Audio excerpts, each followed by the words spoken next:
これは沖永良部島に住む素潜り漁師が1ヶ月魚を売った金額だけで生活する物語。もちろん無一文野宿からのスタート。普段は見れない漁師のきつさ楽しさ全てお見せします。そして1ヶ月間でマサルはどこまで豊かになれるのか。1ヶ月漁師生活。おはようございます。もうだいぶビジュアルがすごいことになってきましたね。本日13日目となっております。そして今日はですね、なんとチートデイでございます。とりあえずエイの重さと自分の体重測ってカップ麺食いましょう。昨日絶食したんで落ちていることでしょう。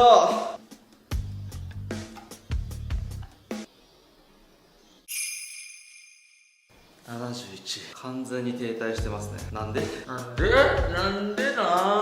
ということでチートデイしましょう。買ってきましたよ。俺が購入したもの、そして真っ先に食べたかったものやカップラーメン、そして俺の大好きなマクガコーヒーです。全く合わないセットやけど、もうこれマクガコーヒーを飲みます。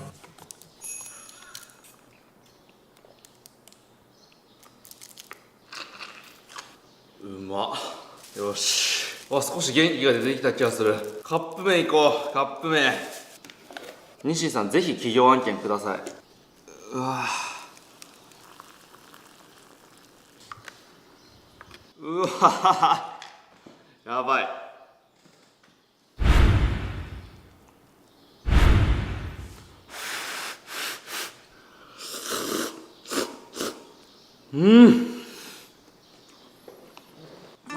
生き返る。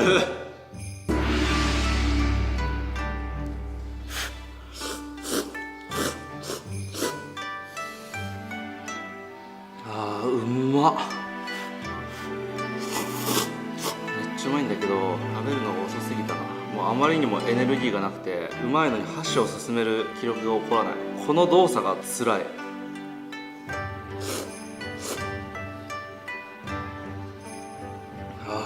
よみがえるわ。俺ダイエット始める前ビッグ2つぐらいいけてたんですけど胃が小さくなってるわ。こんな多かったっけビッグって。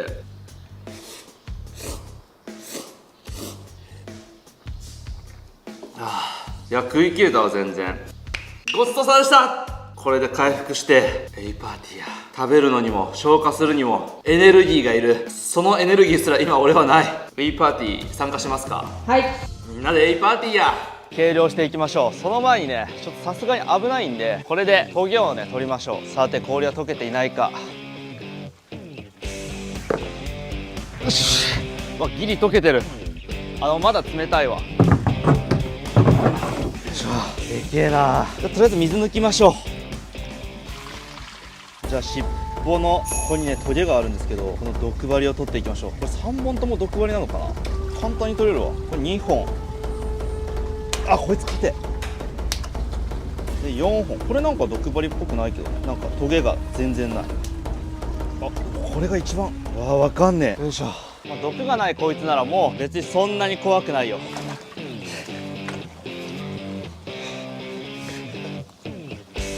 よいしょ。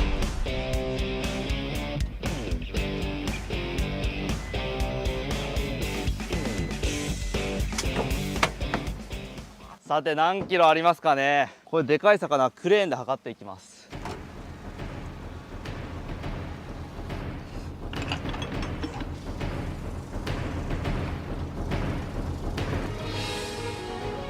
さて何キロや。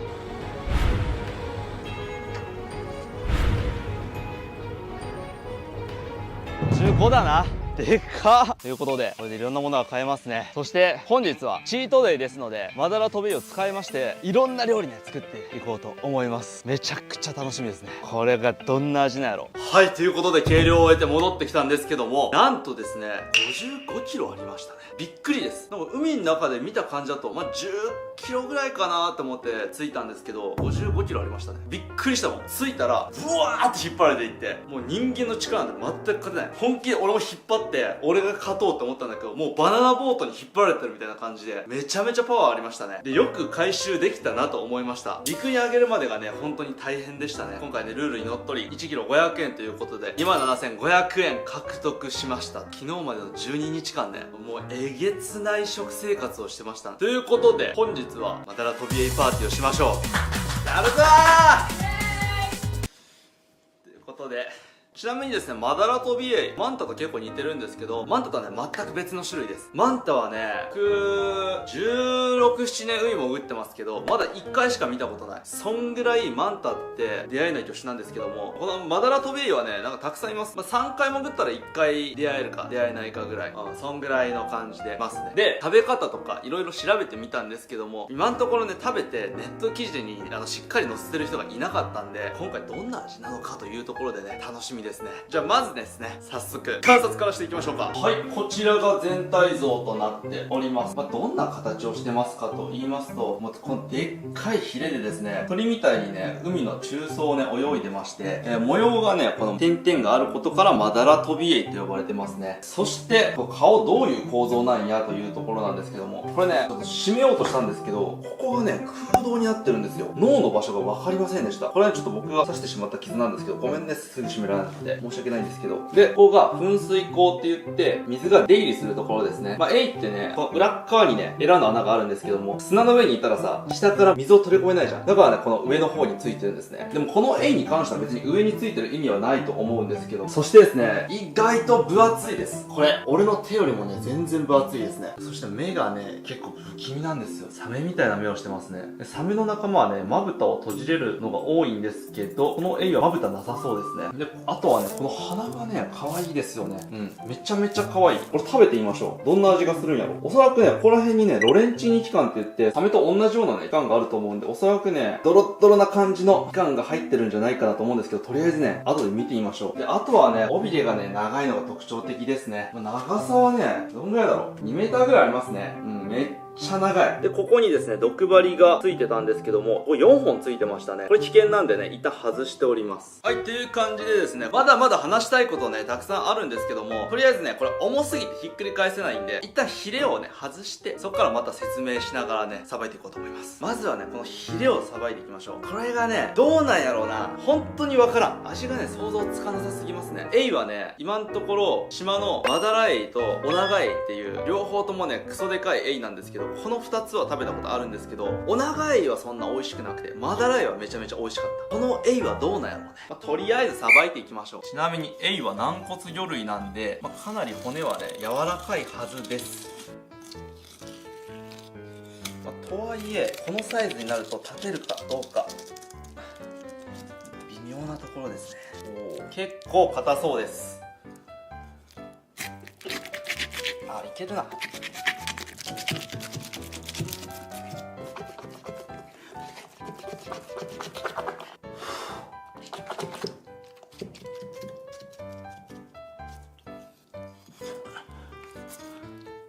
よいしょ。はい、そしたらヒレが取れました。重った。いや、これ10キロぐらいあるわ。よいしょ。見てください、この断面。これエイ特有ですね。白と赤が混在してるような感じね。で、あとね、ここ軟骨魚類やなって感じなんですけど、居酒屋で梅水晶ってあるじゃないですか。軟骨魚類っていうくくりがあって、軟骨魚類って何って言ったら、大きく分けてサメとエイに分かれるわけよ。サメとエイってめっちゃ近いのね。で、サメの軟骨から梅水晶が作れるんですね。だから多分ね、これもね、梅水晶を作れるはずです。でも梅がないな。これ美味しそう。これ茹でたら絶対美味しいわ。はい、そしたら反対側行きましょう。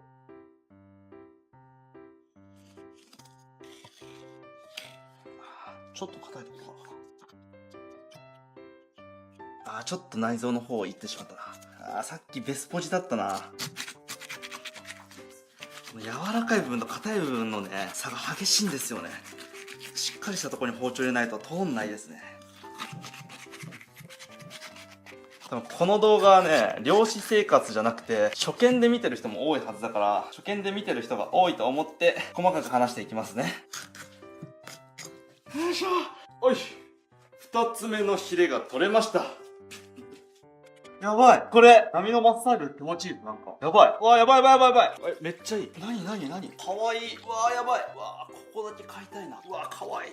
プニップニしてる。水中銃の反動で、もう手首の感覚が今なくなってきてるんですけど、もういいマッサージや。で、まあこの鼻がプニプニなね、理由を今ね、まあ、考えてね、調べたんですけど、まあさすがにね、ここまでマイナーな生物の鼻がプニプニな理由を研究してる人はいなかったね。でも想像なんですけど、普通エイって砂の上にいまして、ロレンチニ器官っていう、まあちょっと微弱な電流とかを感じられるような、すごい器官を持ってまして、それで砂の中にいる貝とかカニとかをね、探して食べるんですけども、多分こいつ砂の中じゃなくて、岩にへばりついてる貝とかカニとかを食べてると思うんだよね。だから鼻が岩とかをかじりつけるように鼻がブニって曲がるようになってるんじゃないでしょうか。例えばこういうところにカニがいたとして鼻がブニってなれば食べれるじゃん。多分そうだと思う。これは僕のあくまでも妄想です。まあ大体生き物はですね、歯を見れば何を食べてるかわかるんですよ。ちょっと見てみましょうか。でちなみにエイはね、もうここら辺とかね、結構骨なんですよ。硬くてほとんどね、ヒレしか食べる場所がないんですね。じゃあ反対側向けていきましょうか。やばいな、肩壊してるからひっくり返らんな。よ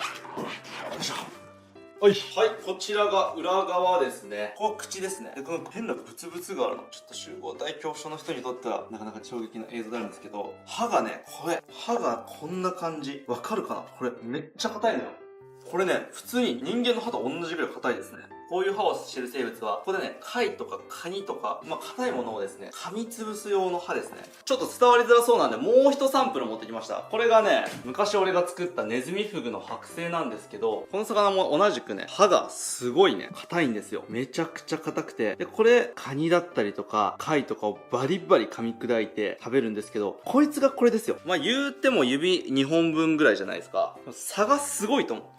これ、俺の手全部噛み砕けるぐらい繋がってますからね。すごい。多分これ、サザエぐらいだったら噛みつぶせるんじゃないかな。で、エイの口より下の構造なんですけど、ここにね、大きいエラが入ってます。もうこれほぼ全部エラですね。なんでここはね、全然食べる場所ないんですよ。で、これお腹、内臓がここの中に入ってますね。で、ここに肛門がある。今からお腹を開いていくんですけども、エイやサメの軟骨魚類っていうのは、軟体性のものが複数種いまして、まあどういうことかっていうと、魚って普通岩とか海藻とかに卵を産みつけて、そこから魚になりますよ。みたいな感じなんですけども、エイはね、お腹の中で卵が帰って、で、ある程度お腹の中で育った上で、もう赤ちゃんとして出てくるっていうものが多いんですよ。だからもしかしたら赤ちゃんエイが出てくる可能性があります。その覚悟を皆さんしておいてください。では、お腹を見ていきましょう。ちなみになぜこのエイがメスだと分かったかと言いますと、エイにはあれがついてるからですね。まあ、あれの想像は皆さんでしてください。ちなみにエイのあれは2本ついてます。人間は1本ですけど。これ結構さばくの難しいな。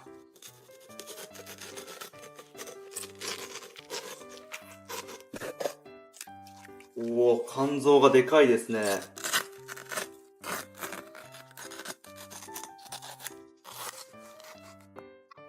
これもやっぱりこんな太い骨って普通包丁じゃ立てないんですよ。でも軟骨なんで立てますね。はい、ということで、めちゃめちゃ立派な肝臓ですね。エイはね、浮き袋がないんで、この肝臓に油分を溜めて浮力調整をしているんですよ。まあ、こんだけ遊泳力があるエイに浮力調整なんて必要ない気がしますが。はい、これ全て肝臓ですね。エイの肝臓はね、油がすごくて美味しいと言われてるんで、少しね、後で食べてみましょう。さすがに赤ちゃんは入ってなさそうですね。とりあえず切ってみましょうか。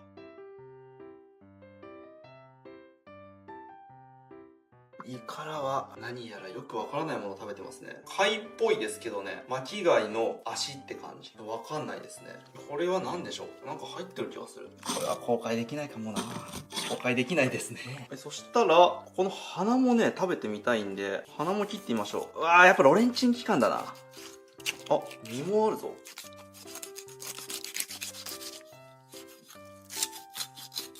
このブヨブヨしたのロレンチーニ器官ですね。どんな味がするんやろ。あんま食べたくないな、ここは。で、ちょっと歯をね、外してみようと思います。で、多分この歯を外すシーンを入れると広告が剥がされると思うんで、取れたところからお見せしますね。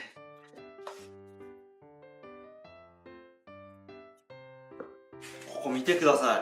ここは見せてもいいと思う。ここが顎の筋肉なんですけど、これめちゃくちゃ筋肉が発達してますよ。とんでもない高筋力を持ってるはずです。顎の筋肉がめちゃくちゃ発達してますね。これワニと同じぐらい発達してる気がする。相当噛む力強いんだと思います。うわ、この辺とかすごいな。全く身質が違うね。エイでこんな赤みが見れると思ってなかったです。ここら辺多分刺身で食べたらうまいぞ。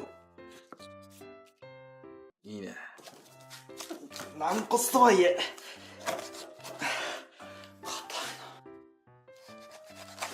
やっと切れた。これ見てください。これが1個の刃ですよ。ほら、俺の拳2つ分よりもまだ大きいからね。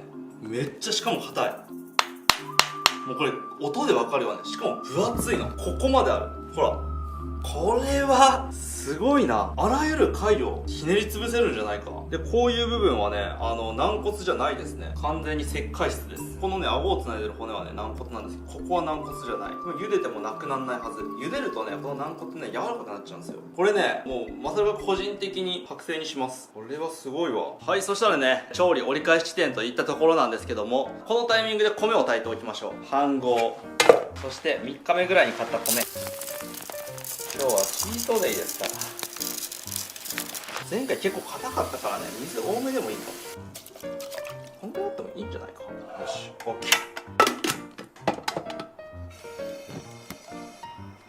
さて、エイはここからですよ。エイヒレを肉だけにするのが大変なんですね。で、ここ、魚みたいにこんな感じで三枚おろしにしていくんですけど、包丁のサイズがこれですからね、ここまでしか包丁届かないんでね、一旦ここで切りましょう。多分俺の予想だと切れるはず。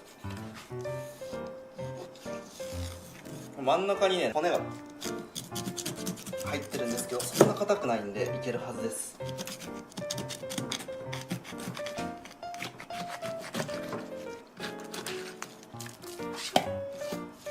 OK。そしてまた半分にしましょ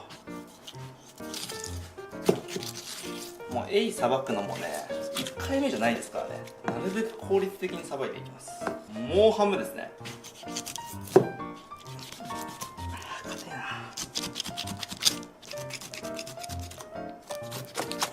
硬いけど切れない程度ではない。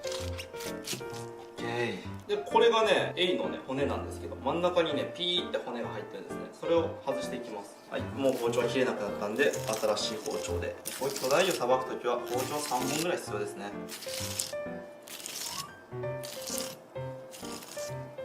はい、そう、エイはね、こういうね一本一本の繊維がねある、なんか繊維質の身なんですよね。どんな味か食べてみよう。エイはね、俺結構ね好きなんですよ。ちょっと味見。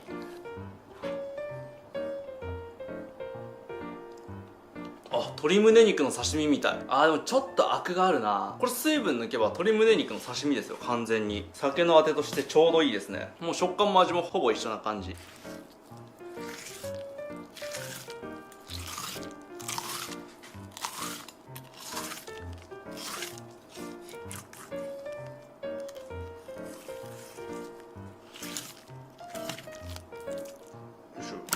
れはうまい説あるぞ。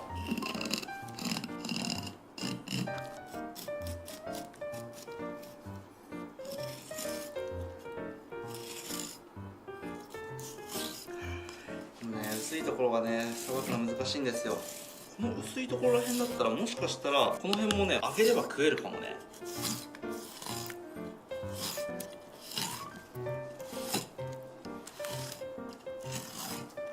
まあこの辺までだな、取れるのは。で、皮を引いていきましょう。ずくね、皮引くの。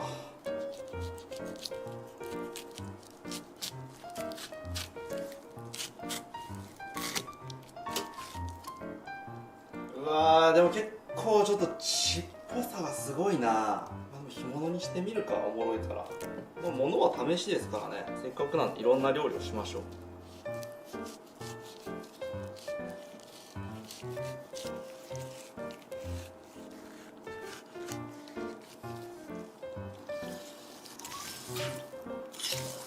これ初見だったらすごい大変だっただろうな。数々の巨大エイをさばいてきた私だからこそ、もう骨の形がなんとなくわかります。で、ここね、エイってここにね骨があるんですよ。硬い。で、本当はこの隙間、ここに包丁を入れて落とせるといいんですけど、そこまでは分かりませんね、さすがに。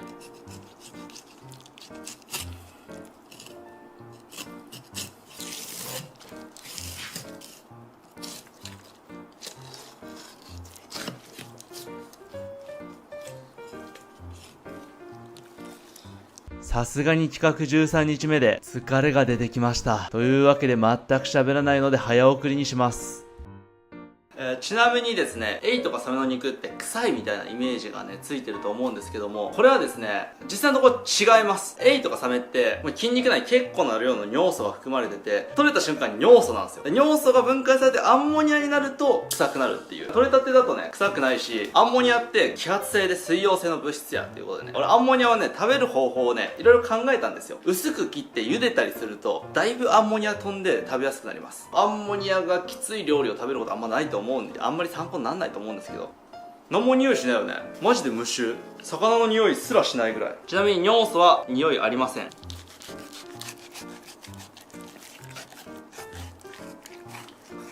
や、これむずいな。どうしましょうか。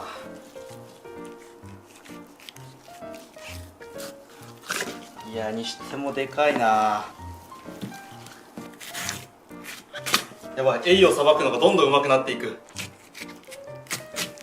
やばい、人間成長するものですね。オッケー。多分今ね、日本全国でマダラトビエイさばくの一番うまい人間だと思う。なぜなら俺しかさばいたことがないと思う。このクラスは。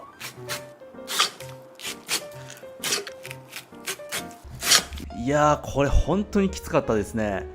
もう皮を引いても引いてもなくならない。エイパーティー用に頑張っております。オッケー。はい、それでは柵にし終わりました。ということで、今日はエイを使いまして、唐揚げ、そして煮付け、この2品を作っていこうかなと思います。ということで、早速やっていきましょう。もうこっからはね、もうどれだけ早く切るか。結構筋っぽそうな密室をしておりますね。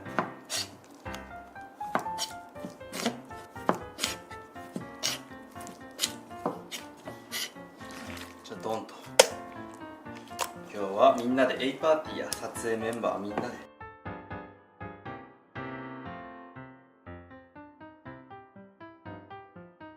いやー、でも体力の限界マジで近いな。早く食べたい。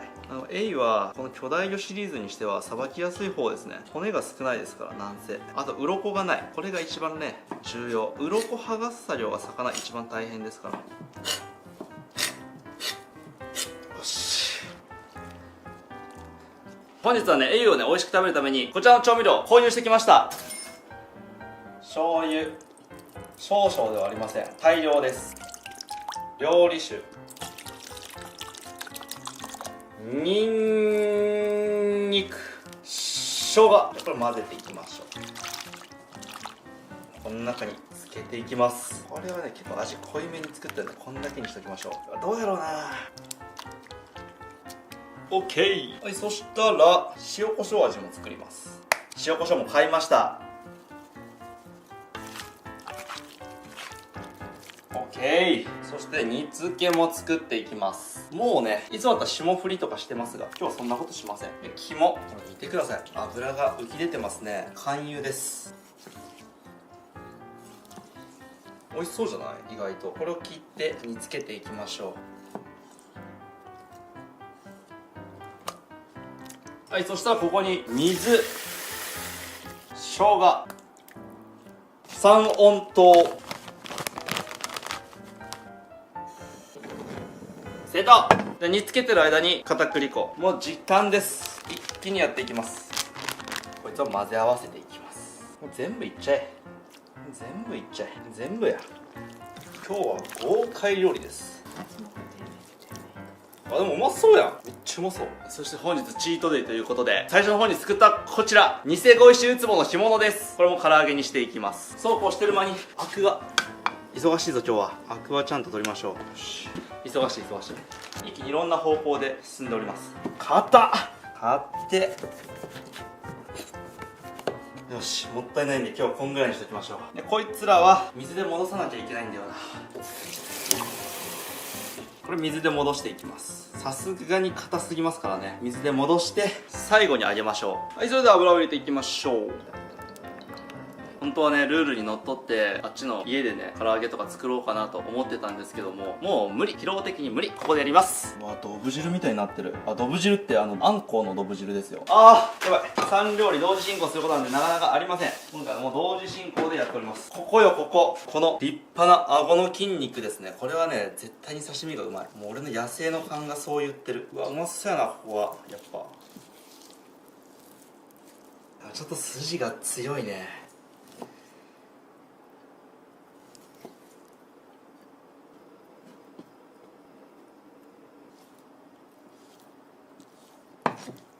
よし、オッケー。あ、次唐揚げ。早いかな。あ、これ絶対跳ねるパターンや。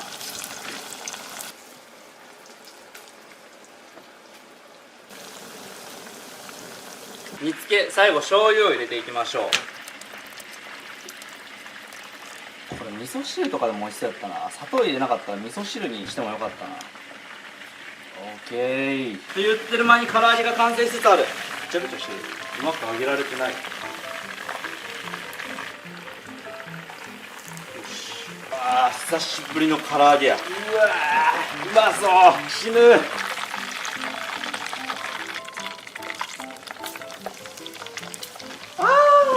暑いね。もう驚いた時にのぶとい声が出せない。疲労で。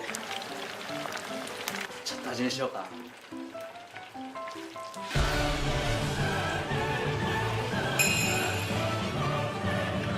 マジか。うわ、やばい。うわ、脳みそしびれるくらいうまいぞこれ。うわ、うまっ。俺が今食事制限とかやってるとかじゃなくて普通にうまいとか。ちょっとまさか食べてみて。これいただきます。うまい。うまいよね。めちゃめちゃうまくない？これ今回の生活ダントツ一番だよね。めっちゃうまい。めちゃめちゃうまい。待って、うんまっ。俺マダラトビエを人生のフルコースのメインディッシュに入れるわ。うわー、これはなんやろな。もう鶏肉の上位互換やない。チュルッチュルで魚っぽい香りとかないんですけど、もう食感がマジうまいし、なんか油との相性がすごくいい。バカうま。やば。まあ、今日チートデイですからなんぼでも食うていいですからね。じゃあ塩コショウ味もね、揚げておきましょう。びっくりしたな。もうここまで運ぶのとさばくのが大変すぎて、うわ、もうしんどいなと思いながら切ってたんですけど、今もう脳に電撃走ったわ。うますぎる。これ塩コショウでもどうなんやろうな。また別の料理ですからね。塩コショウになってくるとちょっと水分量が多いですね、やっぱり。うわ、すごい匂いする。煮つけです。はい、ラストロレンチーニ期間。もうこの期間は溶ける可能性があるんで、一応最後に入れようと思ってました。まあさすがになんか腐った色してますけど、まあ焼けばいけるでしょう。はい、水をしっかりと取って、もうこのまま揚げていきます。干物唐揚げって結構美味しいんですよ。跳ねたらごめん。まあ全然大丈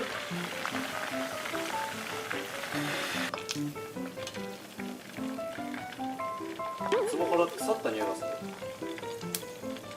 あ、でも干物の匂いだ。腐った匂いは俺の T シャツからか。はい、でも今回のエイのお金で T シャツ買える。まだ余ってる。今何時でしょうね。深夜回ってエイをあげております。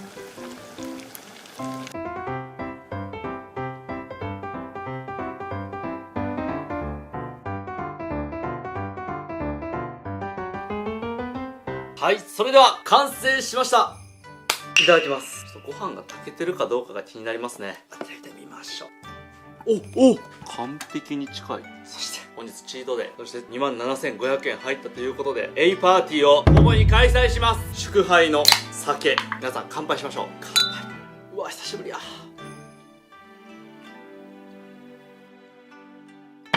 あー、やばいね。なんか塩と水しか今まで俺の味覚になかったから、もうやばい。全てが刺激的。唐揚げとご飯絶対に合う。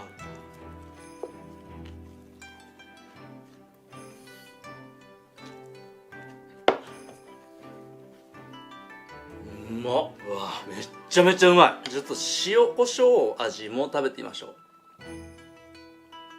塩コショウ味は普通やな。で、ウツボの干物唐揚げ。最初の唐揚げがうますぎて全部比較にならん。そして顎肉ですね。頬肉なんでしょうか。これは刺身で絶対うまいでしょ。どんな味なんやろな。こいつ生やとやっぱ独特な味あるな。なんか甘臭いみたいな。あんま美味しくないわ。唐揚げにした方が絶対美味しかった。なんやろ、甘臭い感じやな。で、味がないと旨味はないな。変な匂いと甘みがある。で、煮付けの肝ね。肝どうなんやろ。あ、うまいわ。ちょっと生臭いフォアグラって感じ。めっちゃ濃厚。そしたらロレンチーニ食べてみますか。これはね、ちょっとね、わかりました。美味しくないです。おー、すっごい味。なんだこの味。魚臭いおじさんの汗って感じの味がしますね。違うな。魚臭いおじさんの汗をゼラチンで固めたみたいな味しますね。ちょっとこれやばいわ。やっぱロレンチン期間はサメもエイもまずいな。やっぱ唐揚げ一択だわ。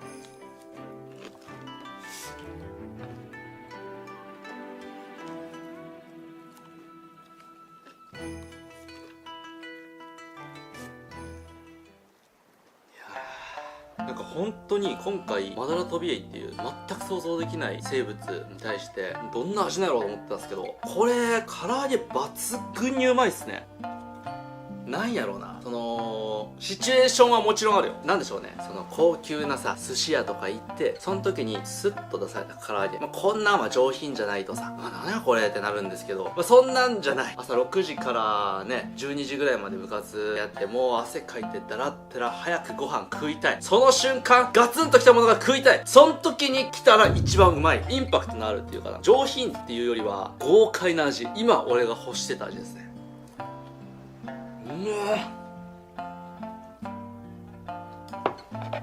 うわ、これ定食で出してるとこあったら俺週1で行くわ。今までですね4種類エイを食べてきたんですよ。赤エイとマダラエイ、オナガエイ、マダラトビエイ、この4種類食べてきたんですけども、エイランキング発表します。1位マダラトビエイ、2位マダラエイ、3位赤エイ、4位オナガエイ。こちら私マサルのエイランキングでございます。もうチートデイでね久しぶりに糖質をとって、私元気になっております。元気になっておりますが、今日の計量からこの料理完成までだいたい12時間かかりましたね。正直もうこれ以上動いたらダメっていう限界まで正直動いてます。教師生活明日完全なる休養日とさせていただきます。エイで得たお金でですね、シャンプー、そして髭剃り、机、この3つを買って明日はまともな生活をしつつゆっくりしようと思います。動画的にはね明日と明後日で1本になってるはず。これ爆うま食材だな。はい、それではごちそうさまでした。初のダイエットで13日目、あと3キロなんですけども、チートデイ挟んでみてちょっと怖いですね。これでほんまに痩せれるのか。目標をですね16日とさせていただきます。16日目で10キロ痩せます。10キロ痩せれるように調整していきます。そのためにももう体力今ギリやな。 HP ももうほんまにきついな。一旦休息して体を休ませて16日絶対に10キロ痩せましょう。そして明日綺麗なシャツを買おうということで、最後までご視聴いただきありがとうございました。それでは。